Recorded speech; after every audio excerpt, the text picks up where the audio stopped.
hopefully everyone is off to an elite start to your weekend. I'm Nick Hill, live from the Chattanooga of the elite state of Tennessee. And joining me from the elite state of Sao Paulo is Gus Tomazelli. Gus, how are you doing this morning?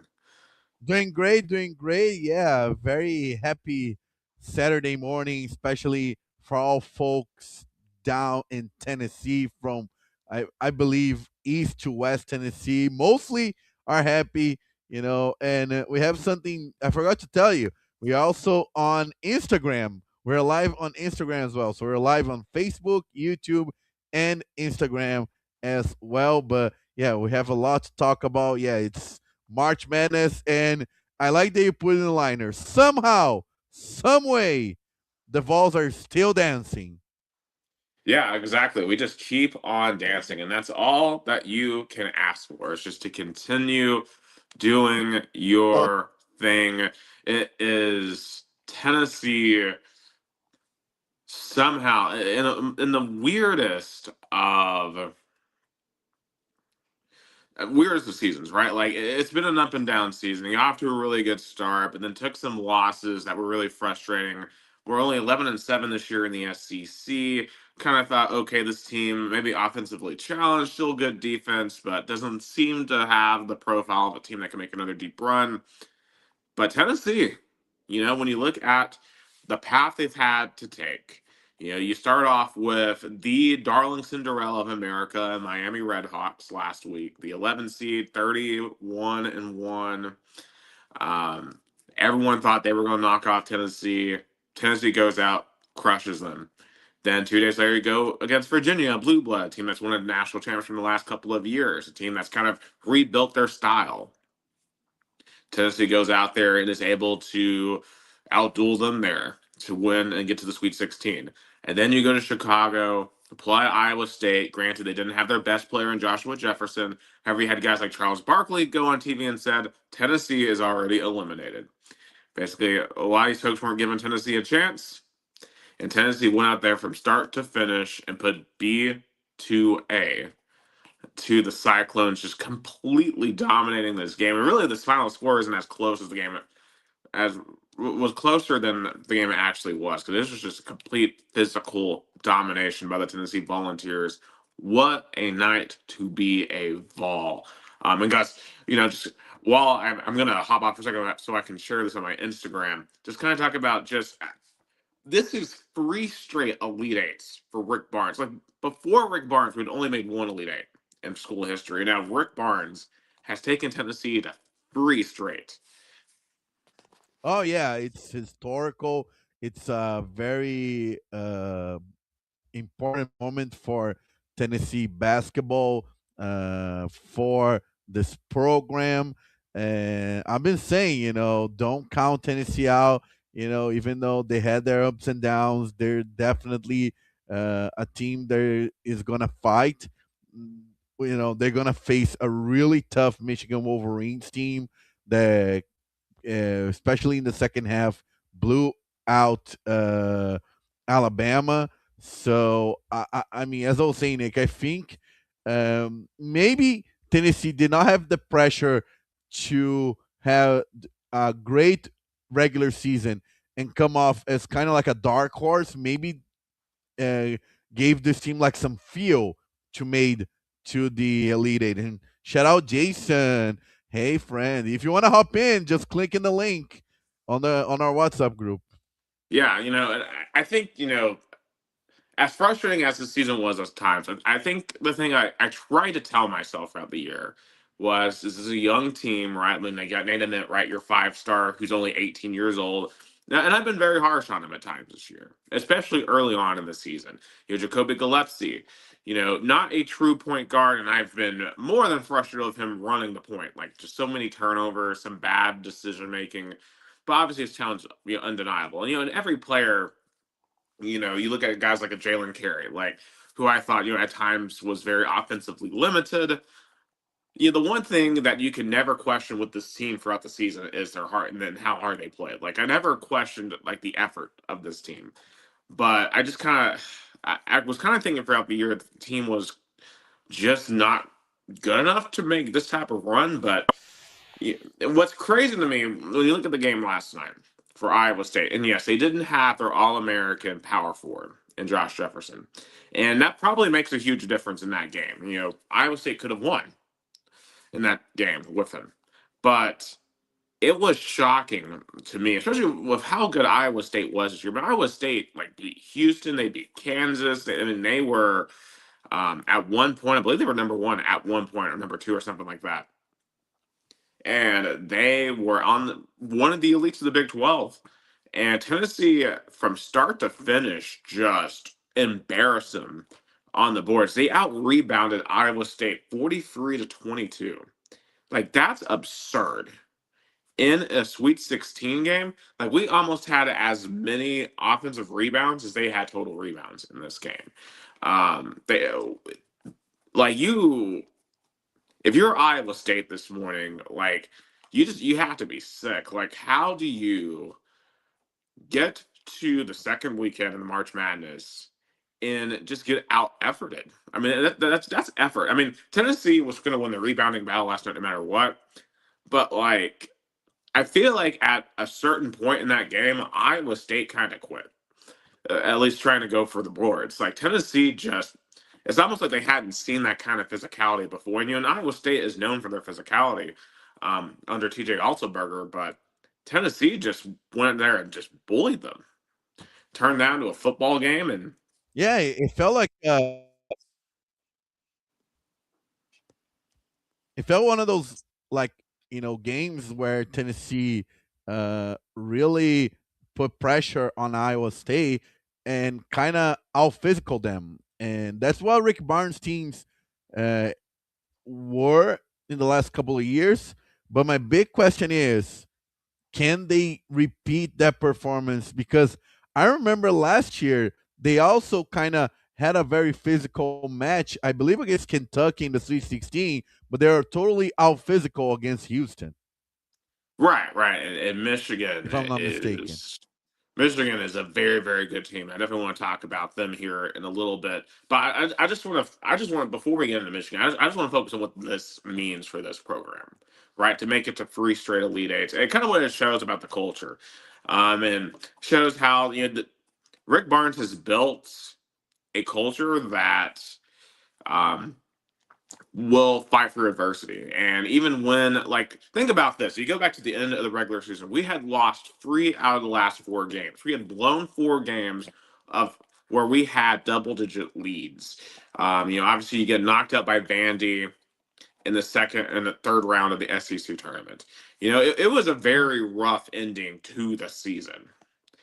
And the fact that this team rallied after that, kind of got themselves back together and have gone on this run it's a testament to how good of a coach Rick Barnes is. And I know he hasn't made a Final Four here at Tennessee, and it's gonna be an uphill battle tomorrow to make it to the Final Four. Let's just say like this: Michigan was my pick to win the national championship in my bracket. I think Michigan is the best team in the country, in my opinion.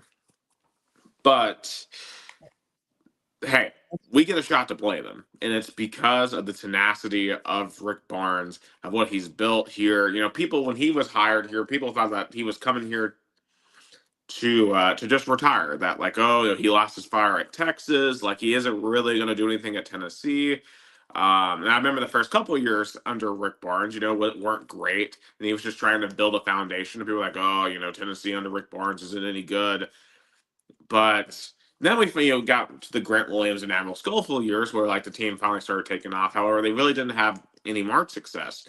But over the last four NCAA tournaments, Rick Barnes is 11-3 in the NCAA tournament. Think about this: Vanderbilt, as a program, only has 7 NCAA wins total in school history. Rick Barnes has won more in the last 4 years than Vanderbilt has as a program.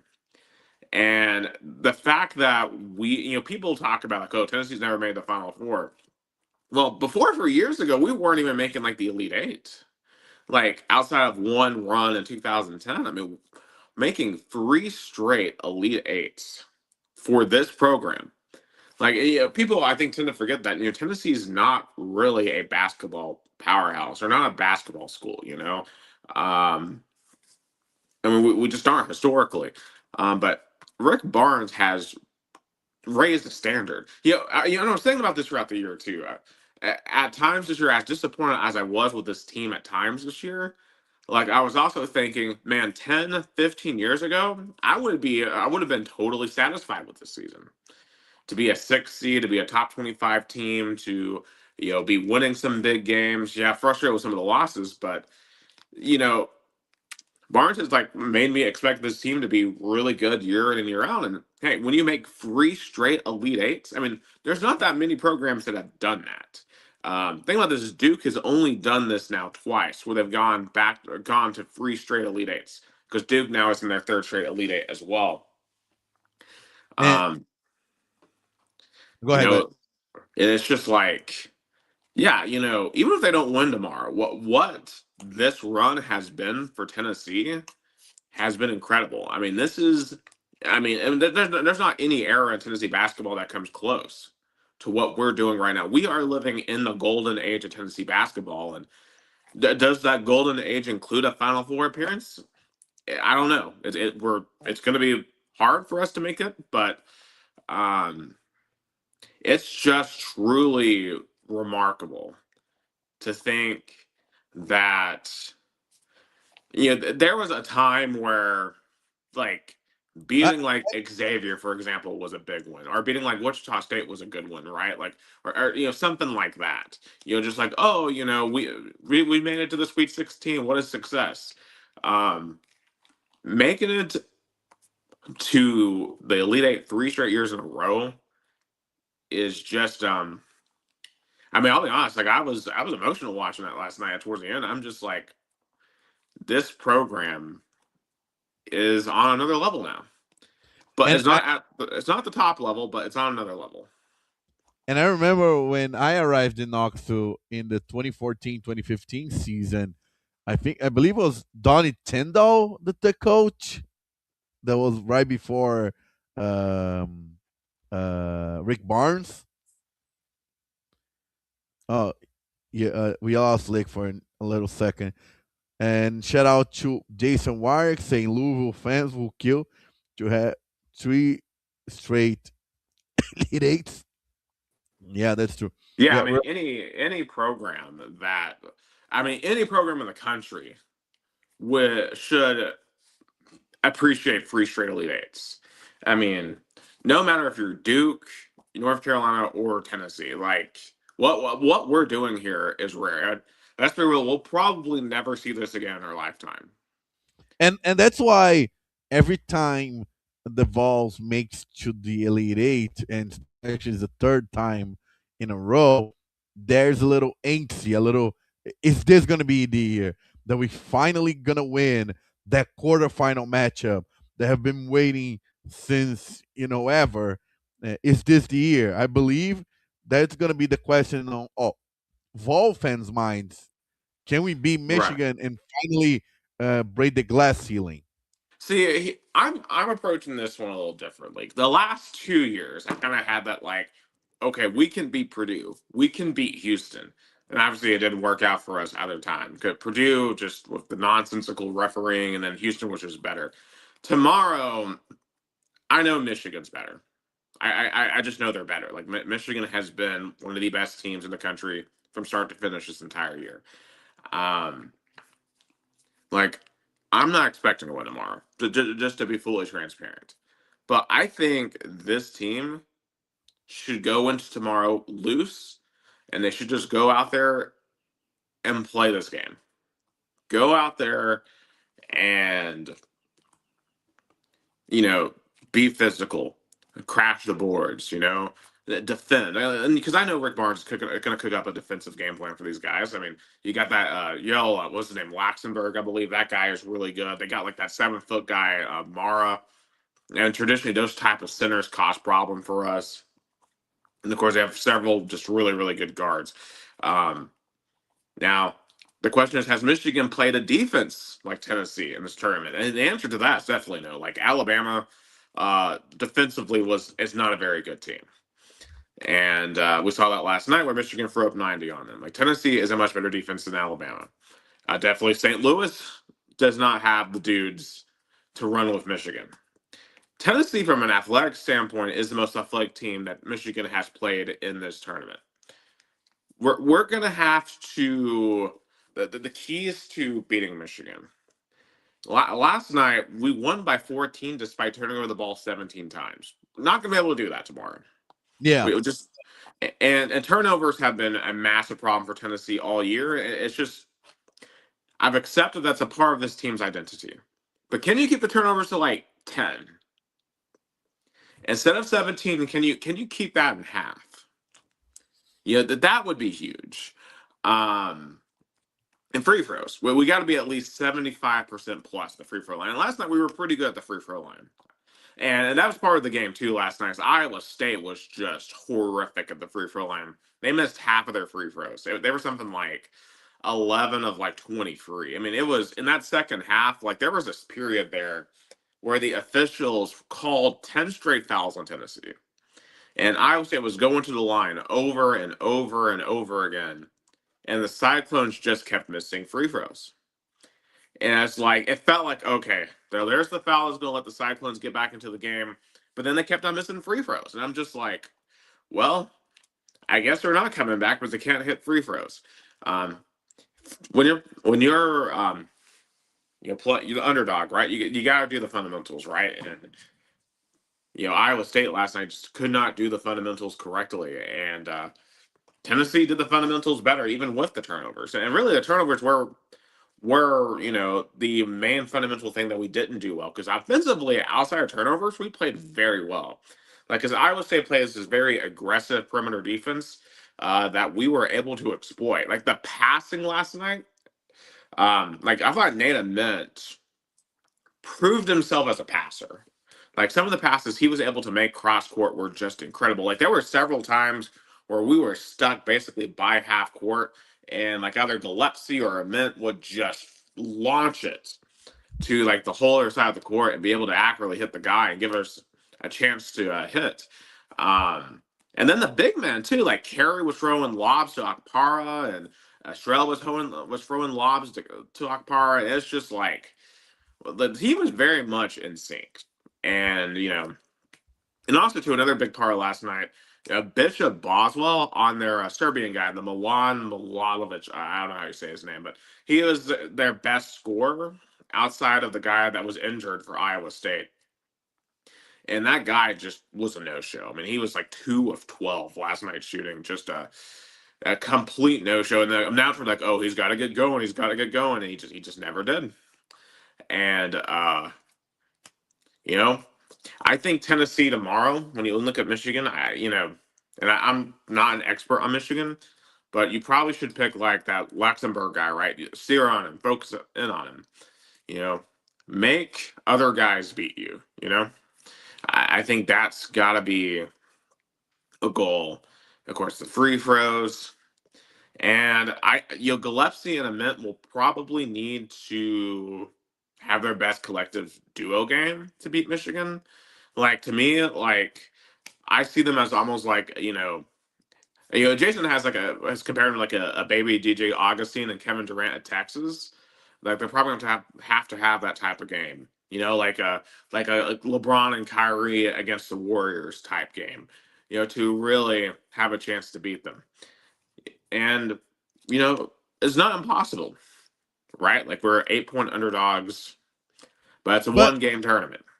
Nick, I think that's play for the Vols' advantage because unlike previous years, the Vols are not like have that pressure to win or like oh, we did great in regular season, we fail in the postseason. I think now it's like we overcome in the postseason after a very shaky regular season, and now we are facing a team that has been dominant all season. But that's what is great about playoffs. It's a one game, it's one night. Also in Michigan too, if you think about it, like they're a program like Yeah, they won their last national title was 1988. Like they didn't win the national title with the Fab Five. They made the national championship game with the Fab Five, but they didn't win it. Since then, they've made the national title game two other times. They lost to Louisville back in 2013, and then they lost to Villanova back in 2018. So Michigan has had several opportunities to win a national championship, and they've come up short every time. And especially with as dominant as Michigan is this year, um, there's a lot of pressure on Michigan here to dominate, to win, right? And I think as well, when you look at the Big Ten SEC dynamics of this, Tennessee's the only SEC team remaining in the Elite Eight. We're at, technically Auburn's still playing in the NIT, but I mean, who cares? Like who cares? But Michigan, is one of four Big Ten teams remaining because you have Michigan, Purdue, Iowa, and Illinois still in the tournament. And you know that the Big Ten wants to prevent the SEC from making the Final Four at all. And it's insane to me when you look at that. Well, how one, the underperformance of the SEC. Like you look at like Florida losing to Iowa. Like that is probably the most shocking result of the tournament to me. Because Florida, they looked primed to make it to at least the second weekend. I had them losing in the Elite Eight personally to Illinois, but them losing to Iowa in the fashion that they did just kind of surprising, especially for the defending national champion. Of course, Vanderbilt. Granted, I had Vandy losing to McNeese State in the first round, so it didn't surprise me they were knocked out in the first weekend. But I mean, obviously a brutal loss for them against a Nebraska team that went on to lose to Iowa. And of course, Alabama lose last night. Of course, Kentucky just was out. I mean, Kentucky played this exact same Iowa State team that Tennessee just dominated last night, and Kentucky themselves were dominated. And I know Kentucky fans right now are a lot of them are out on Mark Pope because if you think about it, if you're Kentucky, like you're watching Tennessee, your rival to the South, who's not a basketball school, make it to three straight Elite Eights, and Kentucky's, and also your former coach and Coach Cal made it further than you as well, as he made it to the Sweet 16 this year, and also won the SEC tournament. So Kentucky fans right now are kind of having buyer's remorse in terms of firing Cal and moving to Mark Pope, and not really, performing. Yeah, yeah, I agree. And shout out to Odailton Mizoni watching us. And Jason's agree with me that Tennessee is on house money now. It's on house money. And he point out something that's true. Expecting all Americans show up on campus. Yeah, and and Yeah, some blue blood. Yeah, yeah, and some George McIntyre comparison is very, very apt. Yeah, and some blue bloods are having trouble. For example, Kansas lost to St. John's, and and the Jayhawks are gonna have to replace their head coach because I believe Bill Self retired from At least he's considering it. It's not yeah official yet, but he's considering it, and I yeah think he will. yeah I think he will too. So And North Carolina, of course, fired Hubert Davis after their collapse against VCU. I mean, they were up by 19 against VCU in the first round and completely collapsed. And so my question to you is, would you rather take the Kansas job or the North Carolina job? the Kansas job. No, North Carolina job because as what is it? The North Jordan. Carolina what? What the Jordan brand, I guess. No. I was gonna say the North Carolina coach name. Oh, Hubert Davis. Yeah, Hubert Davis had a really tough challenge because he had to replace a legend. You know, so when you replace the replacement of the legend, the path maybe seems less pressure. I mean, replacing Bill Self is going to be a hard path in Kansas. So I would take the North Carolina job over the Kansas job. Plus, I do think the Big 12 as a basketball conference is a lot better than the ACC is as a basketball conference right now. Like outside, because like you look at the ACC, like really your only tough competition right now really is Duke, Virginia, and Louisville. And that's it Yeah. right now. Well, in the Big 12, you're dealing with Arizona, you're dealing with Houston, you're dealing with Iowa State, you're dealing with a lot of really, really good teams out in the Big 12. So, yeah, I would definitely choose North Carolina. Um, although there's some debate whether or not it was fair for North Carolina to fire Davis, but if you're a UNC, you can't blow a 20-point lead to a mid-major like VCU and expect to be able to retain your job. You know, Yeah, that collapse was inexcusable. Yeah, yeah. totally. And speaking of mid majors and Cinderellas, we really didn't get a lot of that for the second year in a row.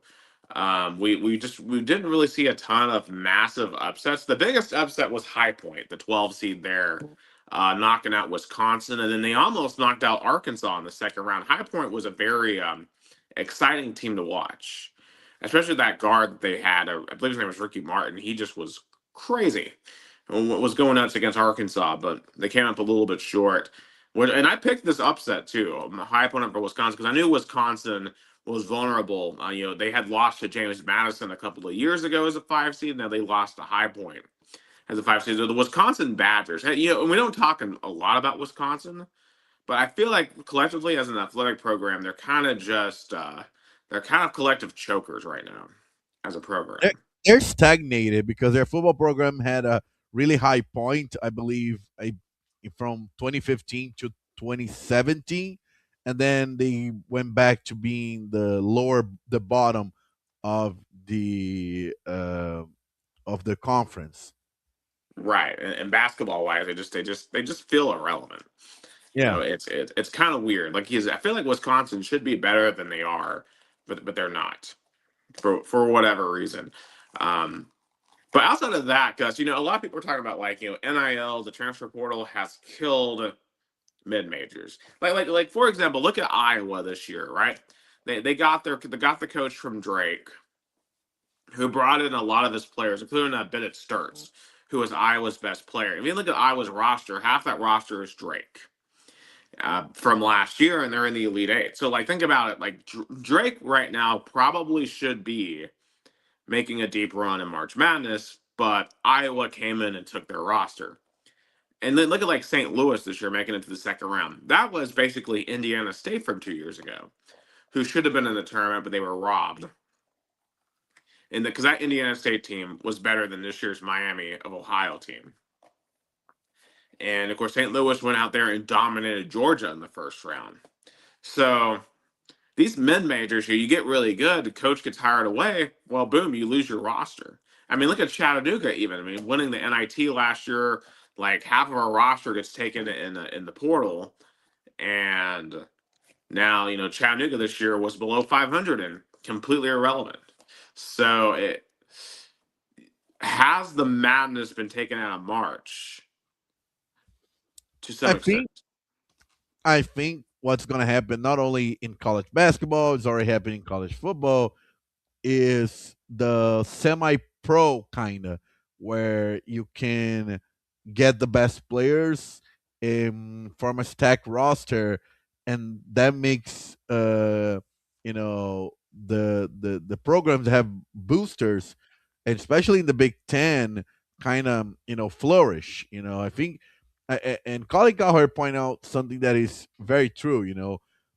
NIL just benefited the Big Ten, and he did not say that. That's my personal belief, is that schools on the Big Ten in the past did not do the same thing, especially in football, but they're doing basketball as like in the SEC. Like we heard a lot of stories, with money under the table, even on McDonald's bags that in 2020 the Vols uh, uh, allegedly had. But now with the NIL, schools up north were able to get the money to get the players to make those rosters stronger and flourish in the playoffs.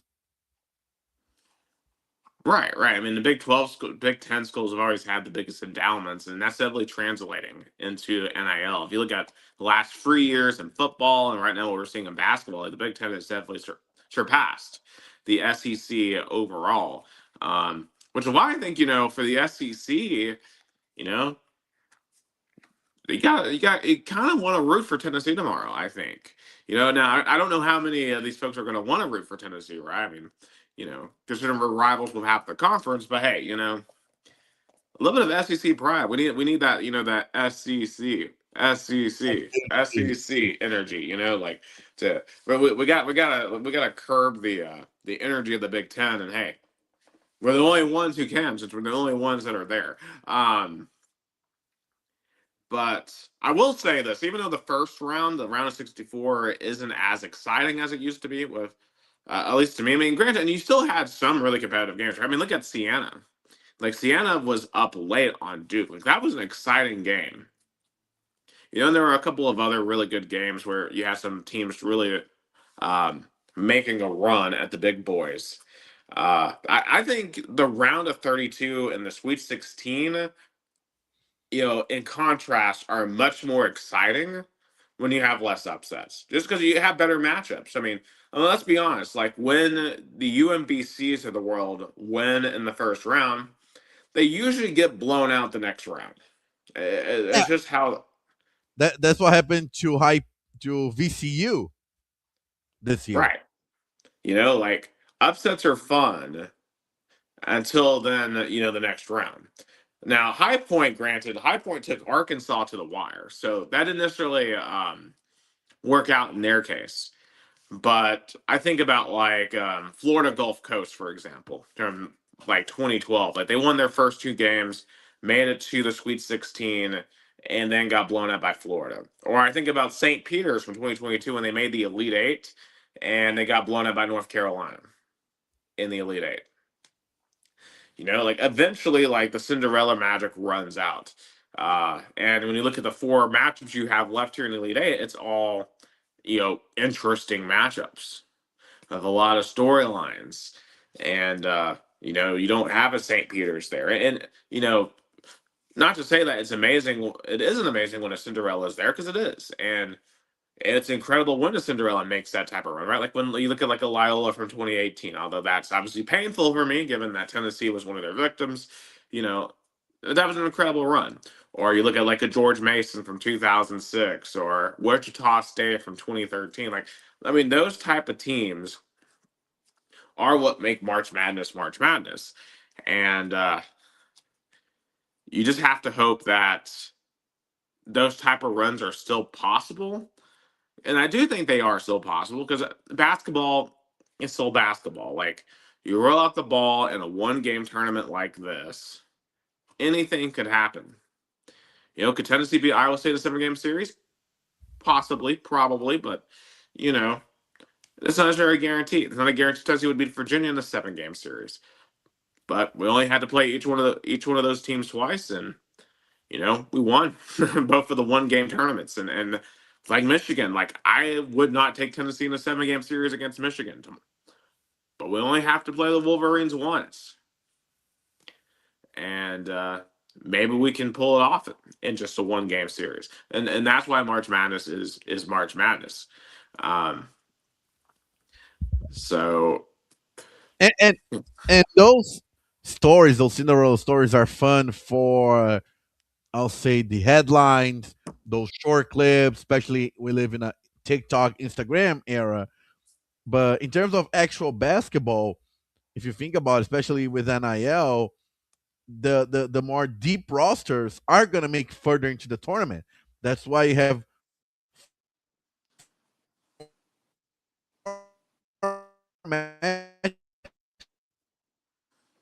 I guess you're kind of breaking up. teams that have been. Hello, All we're right. back. Okay. I think we have you now. Again, you broke up there for a little bit. You're talking about like deeper rosters. That's what we have for. No, I was saying that that all 8 teams that made it, they are, of course, I think this year we have the addition of Iowa more. They are, if you think about it, they are the lowest seed, and they and it was kind of like a heartbreaking because Nebraska, they have been so down in football. All their hopes were in this run in March Madness. That's why it was crushing, but they are the Is surprise. Nebraska the most cursed athletics department in America? Possibly, yeah, yeah. I mean, that's just brutal, for Nebraska and the one thing I realized in the last week is how much Iowa and Nebraska hate each other. Like that is an intense rivalry up there in the Midwest, and Nebraska's just sick that they lost that game. I bet because they don't have so much tradition in college basketball. Their football program has been, especially in the last like what 20 years, really down, and they made it this far as a fourth seed and lost to a, we can say, like a regional rival. That gotta hurt. Oh yeah, man. I'd argue at this point Iowa is Nebraska's main rival, at least right now, especially within the conference. And the thing about Iowa fans today, they're coming off a win over Nebraska. They're one of their main rivals. They saw their arch rival in Iowa State lose in humiliating fashion last night, and they get to play one of their other rivals in Illinois tonight to make the Final Four. Good times for the Hawkeyes. Oh yeah. So let's do some picks. Yeah, let's do it. So first and foremost, tonight in the South Regional Final, we have the 9th seed Iowa versus the 3 seed Illinois. And obviously, I am not surprised that Illinois dominated Houston. I kind of thought Houston was a little. They were questionable against top tier competition, and I had watched. And Tennessee played both of these teams, and Tennessee beat Houston and was dominated by Illinois. And I'm just like, I think Illinois is a better team. I picked them, and Illinois won. So Illinois, I think, is the clear favorite here. But this Iowa team has some magic. Gus, well, what do you think? Who's making it to the Final Four here? I think the Hawkeyes run continues. Give me Iowa. I am going to trust my pick. I really think Brad Underwood has built a juggernaut up there in Champaign. He has a lot of really talented big men. Like they're all like Eastern European. Um, I think Illinois is going to make their first Final Four in like 20 years. So the West Regional is after that, and you have the 2 seed Purdue trying to make their second Final Four in 3 years versus the number 1 seed Arizona, who has not made the Final Four since 2001. Who do you have here? I'm going with the Boilermakers. Give me Purdue. I picked Purdue to win this region. I had Arizona losing in the Sweet 16. Arizona though they dominated Arkansas. They were very impressive to me. I mean, Arizona has been very impressive all year. I've said repeatedly that I don't really trust Tommy Lloyd in March, but he's kind of proven me wrong here, at least so far. Purdue is another team that traditionally you don't trust in March because they've never won a national championship, but something's got to give here.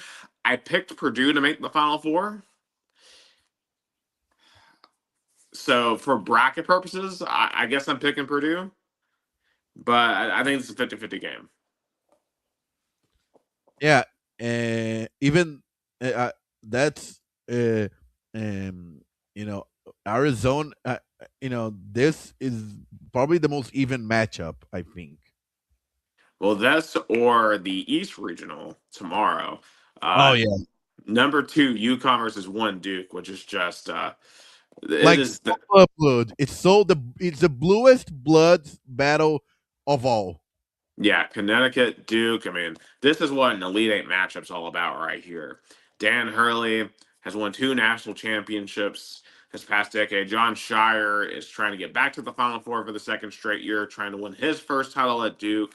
Duke's been shaky. Duke has been shaky. I mean, they had to rally to come back from Siena. They were taken to the brim last night by St. John's and Rick Pitino, but they survived Rick Pitino and St. John's. Which is important. And UConn, they were dominating Michigan State, but they kind of let Izzo make a run, and they almost blew that game. But hey, they found a way to survive and win. I picked in my bracket. I picked Connecticut to win here. And the one stat for Connecticut here that should be concerning is Duke has taken 68 free throws in this tournament compared to 24 for their opponents. So you wonder, is that a favorable whistle for Duke? Because that's just Duke actually being better at defending. Who knows? And also, I saw an interesting stat that every time, you know, from the last past few years, every time the UConn passed the Sweet 16, they won the national title. Yeah, it's just, and I've said it all year. I kind of have some questions about Duke. I don't know if I really trust this Duke team, even though they are the most popular national title pick. Dan Hurley, I trust him as a coach over John Shire, so I'm Yeah. picking the Huskies. Oh, shout out Giovanni Luis, great reporter, saying hello, Nick. He said hello to Nick, not to me. But great, Giovanni. Yeah, great friend, you. Oh, Giovanni Gicolani. Yeah, I'm gonna go with Duke. Yeah. And once again, I think this will be an epic, epic game.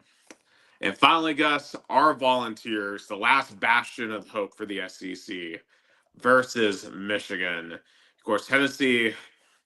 We've played Michigan twice before in the tournament. We lost in a heartbreaker in 2013. Jarnell Stokes was robbed. He did not commit an offensive foul, but they called it anyway.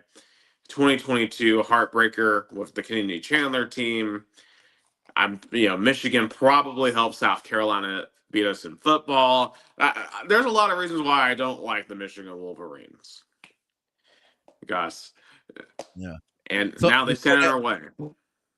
before that, Giovanni Luis saying congratulations for your interview. I guess more coverage of Donald Yeah, Trump. Mark. I didn't get to interview Donald Trump. I did. I was in the same room as the president.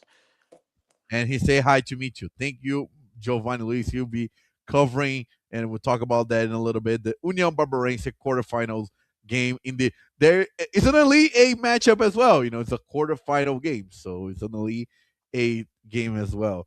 But for me, I'm gonna go Tennessee. Finally breaking the glass ceiling. Look, I picked Michigan to win the national championship game, so I'm not going to change that for the picks here. But I guarantee you, I think this will be the most physical game Michigan's played all year. I think we're going to go out there, we're going to bang them, we're just going to see what happens. I think we will give them a run for it. I really do. And hey, it's March Madness. I've doubted this team all year. I'll be very real. And if we somehow pull this off, I will feel emotions that I don't know I could possibly feel when it comes to Tennessee sports. So because ever since I've watched this team since 20 years ago, all I've ever wanted was this basketball program to make a Final Four. And outside of the football winning an Natty or winning the SEC, it would be something. It would be something. So I'm going to pick Michigan, but I hope I'm wrong. And it's like I told the newsroom yesterday. I picked because I picked 4 games yesterday in my bracket, and I said I hope I only get 3 of them correct, and I only did get 3 of them correct. The one of those being wrong was Iowa State advancing. So I hope that I get 3 of these correct and the 4th one wrong. And I hope I get this one wrong again. And Rick Barnes can finally get his Final Four here at Tennessee and truly cement himself as one of the great coaches in the history of college basketball. Um, Gus, I do need to take a quick break. I'll be right back. But while I'm gone, just kind of just talk about what truly a Final Four would mean to you as someone who spent a lot of time around this basketball program, and what would just mean for Tennessee to break the glass ceiling. Oh, I think you mean a lot because, especially, I seen Tennessee in their lowest, you know, barely making the NIT tournament, kind of navigating through the Rick Barnes era, going year after year. Of course, we had some really good uh, uh, regular season uh, performances, and especially I believe in 2019 was the one of the best teams Tennessee ever had with Admiral Schofield, Graham Williams, but we didn't make it. But now playing with house money, I think that's gonna be the chance. I think that's gonna be it, and I'm excited for the Sunday matchup. I know the Wolverines team is really tough to beat. Is they kind of had double digit wins, all 3 wins over Howard, St. Louis, and Alabama were double digit wins. So it's gonna be tough, but I believe in the Vols. Absolutely, and this team has earned the opportunity to take on Goliath, and hey, David beat Goliath once upon a time, so let's do it. Let's go out there. Let's get it done. Go Big Orange. Now, there's also a women's tournament, and I'm going to be very, very honest. I've watched very little of the women's tournament. I I really don't have a ton to say. The Lady Vols went I one and done. not Like I thought they surprising, went. not surprising. Yeah. Um, and right now, it looks like teams like Connecticut, South Carolina. You know, I was surprised by it, LSU. I thought they're gonna make it the Final Four. They lost to Duke in a really heartbreaking game. yeah. Shout out Kara Lawson. If we have to fire Kim Caldwell, Kara Lawson is a VFL, right? She played under Pat Summit. Would she want to come back to Tennessee? So speaking of Kim Caldwell, I'm gonna ask you this, Nick. Why do you think there's so much drama in this program? Why do you think Kim Caldwell, like, with all, she had a lot of expectations, but it feels like there's a lot of drama that keep on going in this Lady Vols program? I mean, I'm not in that locker room, so it's hard to say. And because like last year, this team it was not like this. Like Kim Caldwell clearly had proven she could run a competent program. I think clearly they brought in some transfers that didn't mesh with the culture of the program and Yeah, the culture she's trying to build. And especially when you're talking about the Lady Vols, like there's an expectation when it comes to being a Lady Vol. Um, there's women's basketball programs, and then there's Lady Vols, um, and it really is just disgusting. By the end of the season, it was like unwatchable to me. I'm like, this is not what Pat Summit built at all. And I think it's beyond an X's and O's problem, right? Like as you said, it's a culture problem. You got people quitting on the team midway for this before the tournament because they didn't get to start senior day, or like, oh, or like, yeah, I'm going to continue to smoke weed even though I know I can't because I just have to. Like it's just unfortunately it's the exact opposite of the men's team. Like the men's team, you can tell are a tight knit group, and they play with each other. They may not play perfect, but they play tight and they play with each other. And that's credit to Rick Barnes and what he's built. Um, Kim has to Kim doesn't have to win a national title next year, but she needs to show me something next year. Like you cannot have another disaster season like this. I mean, heck, if you could get Kara Lawson to say, "I'm willing to leave Knoxville today, leave Duke today to go to Knoxville," I'd fire Kim right now and bring in Kara Lawson, like right now, if that was on the table. If you could guarantee, if we could pull what LSU just did, basically with their men's team, um, but obviously, like I think that's maybe a bit hyperbolic. Um, So so since Pat Summit retired, there has been three head coaches, right? Holly Warlick, um, uh, the uh, VFL, yeah, Kelly Harper. Holly Warlick, Kelly Harper, and now Ken Caldwell. So three, and and when Ken Caldwell was hired, we all thought, oh, we know we need to go outside of the Pet Summit tree. We need a new mentality. But yeah, I think if she doesn't show any improvement, Tennessee has to find another direction. The Lady Vols program. Right, right. You get one chance next year to figure this out after this year, and last year was a good season, but you have to wonder, was that just riding off of Kelly Harper's recruits, you know? But and I do think Codwell should make some serious adjustments on the platoon system. That doesn't work long term in my opinion. Um, and really just hopefully get some transfers that will be able to gel together into a better culture because that was just an abomination this year for whatever reason. It just um did not work for the Lady Vols. So just looking at some of the other games here, you did mention Duke beating Duke beating LSU last night. Of course, UCLA, Connecticut.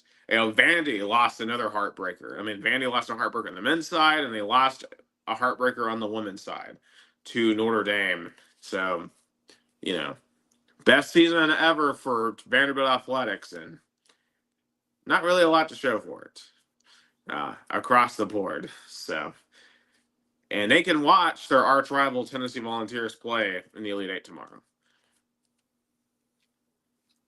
So, real quick picks for the women's tournament. So, UConn North Notre Dame. I'm gonna go UConn. Yeah, I'll go UConn as well. South Carolina, Oklahoma. South Carolina has been dominating, throughout this Right. tournament. Give me the game. Oklahoma's good. Oklahoma's a really good team, but I think South Carolina will take them. Uh, T, TCU. What I mean, I'm picking it, but there's still some Elite Eight games to be played. Yeah, So, yeah. So so TCU, I think will beat Virginia, yeah, me too. and then I think South Carolina will beat TCU, Yeah, I'm and gonna then go. in the Go ahead. Go ahead. then the other one you got Louisville and Michigan. So I'll take Louisville, I'll take Louisville. and then I'll take Texas over Kentucky, Yeah, and then I'll probably take Texas over Louisville. yeah, me too. So then that would give us. Oh yeah. Also, what about Duke UCLA in the Elite Eight? UCLA. Yeah. So So they're I gonna think we be. got all the one seeds. Yeah, yeah. And then I forget. And I'm gonna go South Carolina and Texas into the national championship, a rematch of the SEC tournament final. I think that Connecticut will find their way back to the top here, in my personal opinion. And I'm trying to figure out which one would be. and you're gonna go UCLA or Texas. I'll go Texas. So Connecticut or Texas.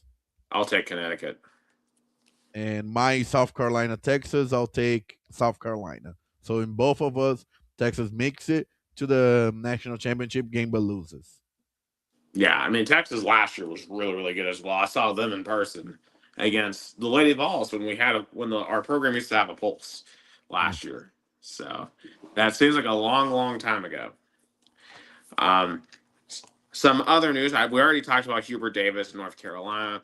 I do want to talk about Will Wade though, going back to LSU, which is pretty crazy. He just got hired to NC State last year, and then dumps NC State after 1 year to go back to LSU, who had fired him 4 years ago for a bunch of violations that led to an FBI investigation. Do you know why? A lot of those violations were in the pre NIL era, right? Yeah, yeah, So now with NIL, LSU thinks we can have a coach that can make our program better with legal money. yeah. I mean, and to their credit, I mean they're completely correct. Matt McMahon was an absolute failure at LSU. I mean, we were talking about this earlier this year about how irrelevant LSU basketball had become. Like, Yeah. it's just like LSU should be pretty good at basketball. I mean, look historically, they have Pete Maravich, they have Shaquille O'Neal, Ben Simmons. I know Ben Simmons is a meme now, but Ben Simmons at one time was seen as a very good basketball player. I mean, to be fair, initially in the NBA, he was a pretty good basketball player. Um, and he was electric at LSU. But like LSU should be a top half basketball program in the SEC. And Will Wade will do that. Now, granted, Will Wade, honestly, this year was not that good at NC State. They had a bit of a collapse towards the end of the year. But hey, for LSU, like it's definitely an upgrade from McMahon. But I will say this: LSU is the dirtiest athletic program in major college sports. The way they went about doing this, like not even like officially firing McMahon until they had hired Wade, is crazy. It kind of reminded me of how Miami did Manny Diaz to hire Mario Cristobal. And granted, for Miami, that worked, as we saw them just make the national championship game. And of course, LSU with the whole Lane Kiffin situation. LSU, I don't know where they're getting all this infinite money from in Louisiana, because like Louisiana is one of the poorest states in the entire country. Well, where is LSU getting all this money to buy out Brian Kelly, to hire Lane Kiffin, to buy out Matt McMahon, to hire Will Wade, to have $40 million NIL for football, to have probably 10 million NIL for basketball? Like where are they getting this money? Like, is Governor Landry like personally bankrolling this? Like what's going on here? I guess I mean this like LSU is just it's wired to me. Oh yeah, their LSU athletics going all in. I mean, talk about a athletic program that is desperate trying to have some relevance in football and basketball. Yeah, and you said this when you went down there how like underwhelming the atmosphere was. Underwhelming the Yeah, team was, and it's just yeah, clearly they're looking for some juice. yeah. Definitely, that's I probably they look like I looked at the uh, Louisiana Tech game and felt like we need something that will bring the juice back, and that's what, especially in football, because that's why they went all in on Lane Kiffin. Yeah, I mean think about it. They sold their soul for the Joe Burrow year, and they've kind of been irrelevant since. Yeah. Um, yeah, so I'll be curious to see how that works out. NC State, I'm sorry you got Lane Kiffin, but that's what happens sometimes. But hey, we'll see what happens with them. Now, I do want to bring up MLB as the season has started in baseball. Started this week, and unfortunately, our boy Tony Vitello is off to a rough start. I mean, not a single run scored through 2 games against the New York Yankees. Outscored 10-0 so far. Any reason to panic at all for him? And from what I understood in their opening day game against the New York Yankees in San Francisco, the Tony V struggle a little bit with this new ABS system of calling, to review like outs and balls. If I I think he had some problem with that, but I don't think there's anything for panic. Again, it's still the beginning of the MLB season. The Giants did not had a great last year. Of course, they lost their first 2 games, but still, is the beginning. I'll I'll start to analyzing after 20 games. Before that, I just can't. Right, and I did see like on social media a lot of Giants fans seem really frustrated with Vitello because you know how like Vitello will like how funny he is in the press conferences. Like how they asked him about like resetting for game two. He's like, oh, it's a second opening day, and the Tonyisms, right? Like which in Knoxville we loved. Yeah. Um, San Francisco folks are not having it though. They're not as happy about it. Different culture for sure, Yeah. and Tony And V. he's gonna get used to. There's just give him time. Yeah, like he was beloved here, and he's gonna have to work to earn that level of love in San Francisco, and you know, and if it doesn't work out, I will gladly take him back. The Tennessee baseball this year is not fantastic. We lost last night in extra innings. To be fair, the way I see it, Tennessee baseball sacrificed themselves for the basketball team, but we lost two, or was it 3-2 to Vanderbilt in the 10 innings. Right now, 3-4 in conference play. What beat Missouri last week in a series had lost the week before to Georgia. Um, so a little bit of a frustrating start, but right now still would be in the NCAA tournament field. But definitely just some growing pains with a new coach in Josh Elander. But I definitely do miss Tony V in Knoxville. Now my Braves though, great start for us. Won 6-0 last night against the Royals. I want to say this too: the Braves launching their new TV channel, Braves Vision. The production was off the chain, so much better than FanDuel Sports Network and Bally Sports. Like it looked first class last night. So shout out to the Braves for creating their own TV network. I think more teams should do that. And the team last night looked very good. I think what stood out to me was the defense for the Braves. The defense made several incredible catches, especially out there in the outfield. Um, of course, from a hitting perspective, like we were launching bombs the entire night. Ozzy Albies had one. Drake Baldwin had one. Um, Michael Harris had one. And Chris Sale went through 6 scoreless innings, and we really held a talented Royals lineup to I believe 4 or 5 hits. You had guys like Bobby Witt on that roster, and Kansas City did not do anything on offense. So I definitely a great start for the Braves. They play again tonight against the Royals. So I'm in terms of the Braves' expectations, I do have concerns with the pitching, especially with some of the injuries that we have. Of course, Max Fried being in New York doesn't help. So I don't know if we can beat the Phillies and Mets throughout the entire year to win the division. But to me, I think the Braves, especially with the offensive firepower that we do have a decent shot at making the wild card at least. I don't know what you Yeah, think about the Braves. I think the NL East is going to have at least two, maybe three teams in the playoffs. I mean, the New York Mets look really good. I know they only played one game so far, but it's they looked good. They had a really good win over the Pirates. That the they even made Paul Schemes did not look good.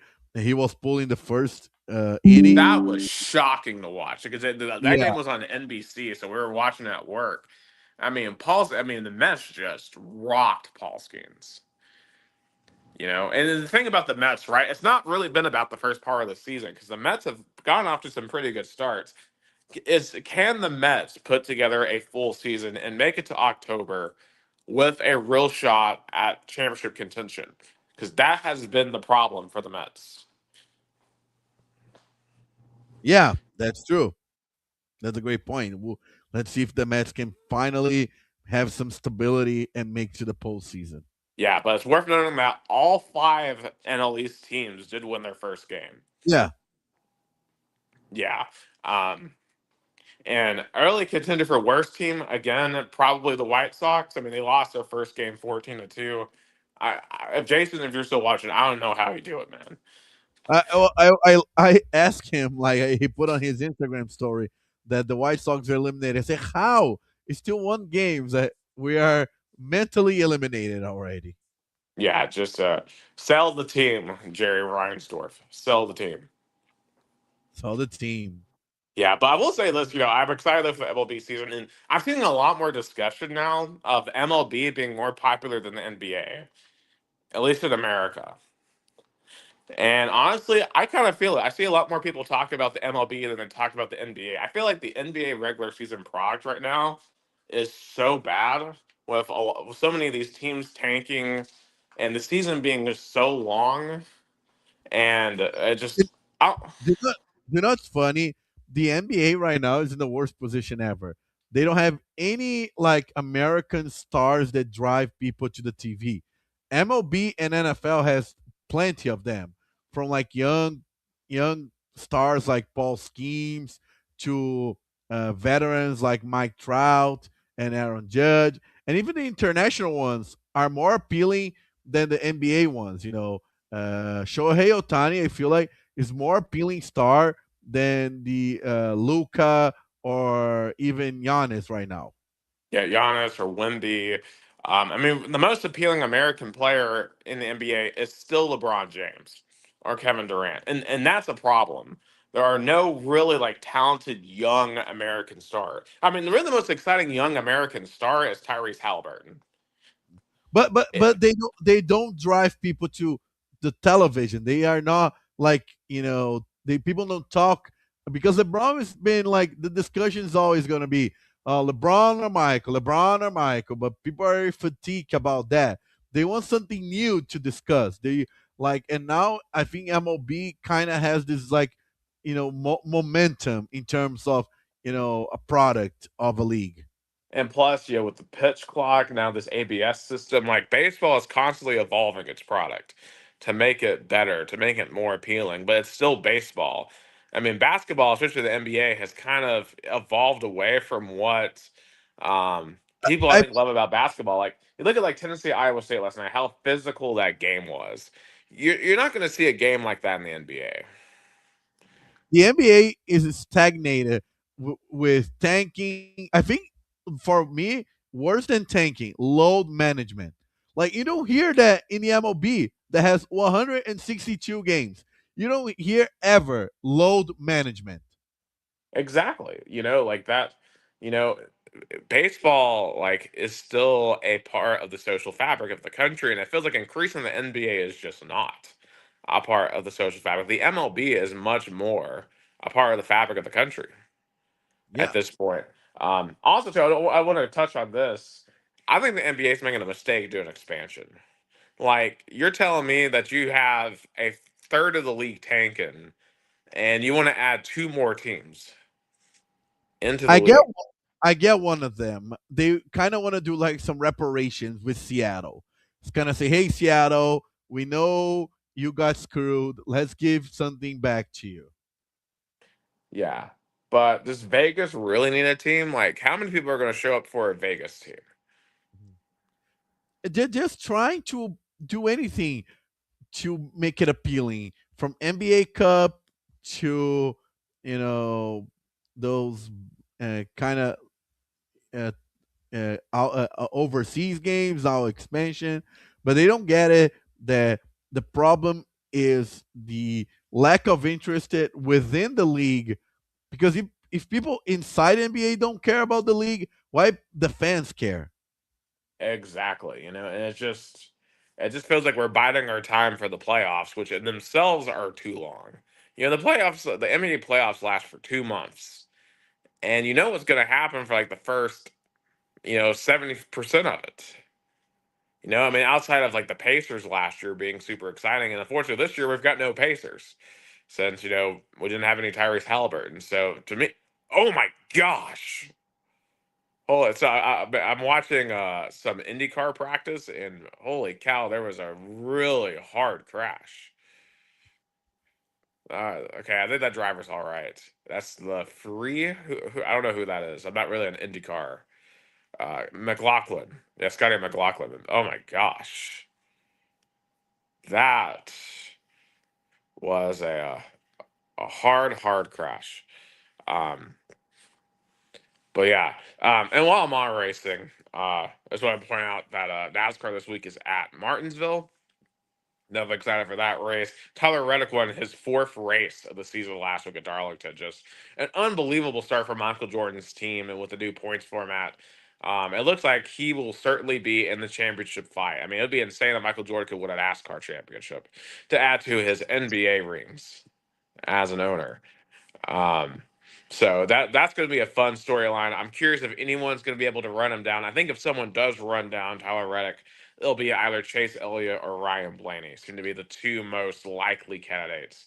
Although Bubba Wallace, his teammates in third. So I mean, a great start for Bubba Wallace as well. I'm trying to think what else. Yeah, I think if Michael Jordan wins as a NASCAR owner, definitely he's going to put as one of the greatest of all time, not only in basketball but as in sports in general. You'll be like, there's nothing compared to it. Right. Well, I mean, outside of his tenure running the Charlotte Hornets, at least. Yeah. Yeah, but the Charlotte Hornets are just cursed. Let's be honest. Uh, They are. that's more them and not not Jordan. Last thing though, and transition into Brazil to on the soccer front of things, there has been some increasing criticism of America hosting the World Cup, uh, mostly for political reasons. You know, obviously, most people, like if you've been following the news, would know that we've had some funding issues. Congress just cannot come to a deal to fund TSA agents. So that's one concern that people have. A lot, especially Europeans, are concerned about like the lack of public transportation in America, which should be real something that I am not a fan of. Um, and just public safety. A lot of people like saying like, "Oh, America is too dangerous to host a World Cup," especially with the ongoing war in Iran. Um, you know, and I'm not even going to say it, not going to sit here and say that America's perfect, but where were these concerns for some of the previous World Cups? You Yeah. know, I mean, you're telling me that Russia in 2018 was better? You know, South Africa in 2012 or 2010 was better? Like, come on, give me a break. I mean, there are a few countries in the world that are more prepared to host a major international event than the United States. Yeah. There's always some anxiety before in the year of the World Cup in the months preceding. I remember in Brazil back in 2014, from January until May, there's like, oh, is Brazil ready? Protests, and is the infrastructure ready? Brazil is a large country. We had games from the Amazon state to the south, and everything worked out. So I know there's anxiety, but come June, the game's going to be played, and fans now are going to have to realize that the World Cup of the past, is over. It's a television product now. People care about television ratings, not fans. That's why they can put tickets, to be sold for, high prices and hard, because they don't care as much. They care about the put more games and more TV ratings. So, Right, uh, and like looking at and I'm starting to watch those ticket prices. Right now, I'm gonna be honest with you, I don't know if I can really afford to go to a game, but I'm hoping maybe some of those smaller countries, maybe those prices could go down enough to where maybe I can at least sneak in as a nosebleed. I just want to go to one. That's all I want to go to.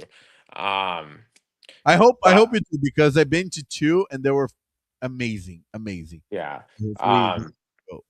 and I will say, it does feel like there's certain people that want to see the World Cup fail just because of who the president is, too. Uh, yeah, And like, look, I'm not gonna sit here and say I'm a fan of the president either, but I'm an American. I want to see our World Cup be successful. I want to see our Olympics in 2 years be successful, because as an American, it's an honor to get to host these events. I'm sure as you felt when Brazil hosted the World Cup and Olympics back to back in 2014 and 2016. Like this is my country, right? I want yeah, our hosting to go well. As yeah. and obviously our partnership with Canada and Mexico here, I want them to do well as well. Because I mean, this is our chance to be like the host. Like, look at us. I mean, granted, we're the U.S., right? So I mean, people look at us all the time anyway. But still, like, I want our World Cup to be good, and I feel like there's Me certain too. people that want the World Cup to be a disaster. Oh, like Brazil had in 2014. Yeah, I know that very well. Yeah, because World Cup right now seems to be very politically connected more than ever.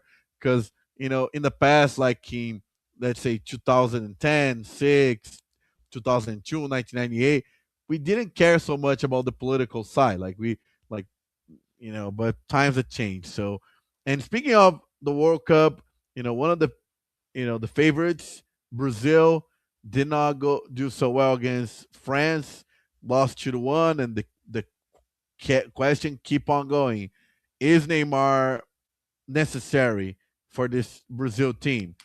Is he needed to be called? Because definitely he's not having a great year so far. It's been very meh, but he's a definitely the leader of this generation, unique, talented. That's the question that's gonna nag Carlo Ancelotti's mind until he called the players for the World Cup in May. So, and every time Brazil do badly or loses, the fans call for Neymar. So that's gonna be an intriguing Right. question. And the USMT, they play today against Belgium down in Atlanta. Actually, I've been looking at that, but I uh just can't really make it work right now to go down there. Yeah. And last but not least, the Sao Paulo State Championship third division continues, even though Rio Branco is out. Rio Branco, there's all sorts of question marks. Is Rio Branco going to play the Paulista Cup in July? Is the GM's going to stay or not? What's going to be? So there's a lot of question marks. I talked to the GM.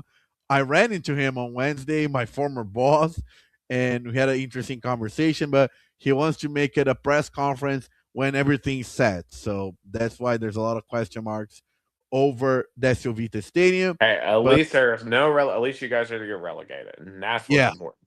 yeah, no relegation.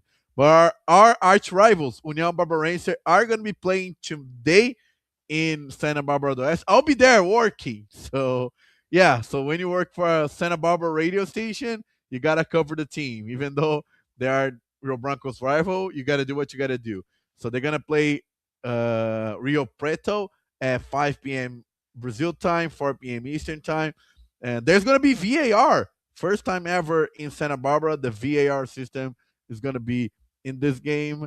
And I in the radio station, I said União Barbarense are not going to go through the Elite Eight. They're going to be eliminated.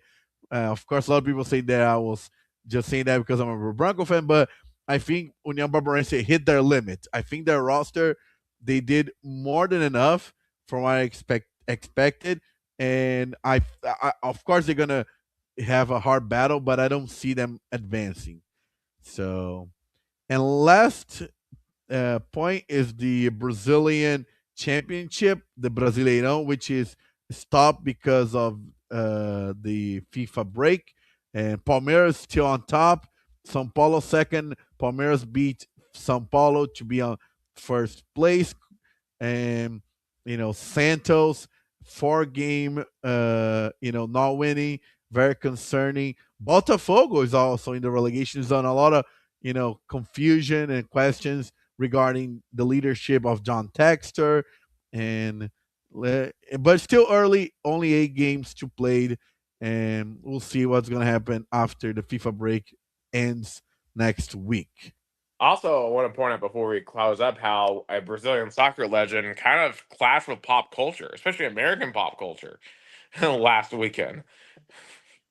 Oh yeah, that's true. Wait, well, so funny when you send me that news. I don't know, because of the algorithm, I start to look more into this, and so funny when you mess up with something related to Flamengo. Flamengo fans are just insane. So from what I understood, uh, Jorginho, which is a Flamengo player's stepdaughter, uh, had a situation with the security guard of of a Chapel Rowan. Chapel Rowan. chaperone, chaperone, and that triggered all sorts of backlash on social media, especially from Flamengo fans that invaded chaperone's Instagram and start to be mean to her, and we and she, from what I understood, said that she didn't saw the girl, and the security guard was not part of her security guard team, was more like the hotel or like something in, there was the security guard from the Lollapalooza, but very weird situation. Right, and like in Chapel Row, and I never thought I'd be sitting here talking about Chapel Row on this podcast, but I am kind of a fan of her music, at least some of it. But she has a very standoffish personality, at least when it comes to fans, and to an extent, I understand because obviously Chapel Row is not her real identity, right? It's just her stage persona. She's like, I want to keep my own personal like time, my own when I'm not performing as Chapel Rowan as private, right? And I don't want to be constantly logged by fans in my own private time, which I completely get. I completely understand that. Obviously, when this news initially came out, I'm like, well, that sounds about right for Chapel Roan to be going after 11-year-old girls like that. But it does sound like that this wasn't her fault. Um, and it's just obviously she's been very controversial. For those reasons. But I do think that to a certain extent, celebrities do they do lose their privacy, which is a bit unfair, right? Like I think everyone deserves a chance to not be constantly mocked by work all the time. Yeah. So, but definitely a very weird situation, just a really wild situation to see an American pop star interact with one of the best players in Brazil. Yeah, that was one of the most crazy crossovers ever, we can say. Absolutely. So, you know, I just hope that tomorrow that the Tennessee Volunteers are HOTTOGO. So, that's one of her probably her most famous one of her most famous songs, "Hot to Go." But in any case, Gus, have an elite day, and we hope that you all have an elite weekend, and maybe next week we'll be going to the Final Four.